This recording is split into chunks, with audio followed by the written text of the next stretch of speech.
ယောင်းစွန်ပလွန်ချန်အတွင်းငကားကြီးလား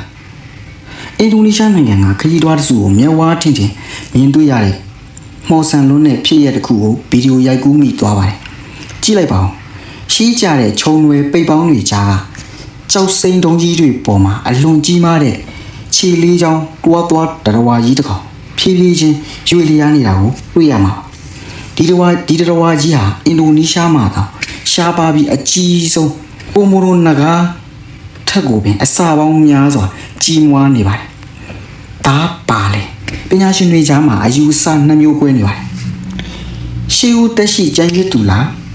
တချို့ကဒါဟာရှေးဟောင်းကရှေးခေတ်ကမျိုးတုံးပျောက်ကွယ်သွားတယ်လို့ယူဆထားတဲ့တရဝါမျိုးစိတ်တစ်ခုခု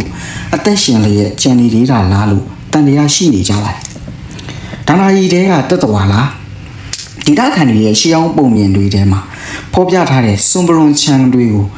စောင့်ကြက်ကြတဲ့အာဂျိုလို့ခေါ်တဲ့နဂါးကြီးတွေတို့မဟုတ်မြေအောက်လောကတက်တော်ဝါလို့ခေါ်တဲ့လောကတိုးနဲ့မြေအောက်လောကတိုးနဲ့ဆက်ဆက်နေတာလားဆိုပြီးယုံကြည်သူတွေလည်းရှိပါတယ်ဒီဗီဒီယိုဟာအစစ်မှန်လားအတူရောင်လားဒါမှမဟုတ်အခြားအကြောင်းအရာတစ်ခုခုလားဆိုတာစုံစမ်းစစ်ဆေးမှုတွေလှုပ်ဆောင်နေပါပြီ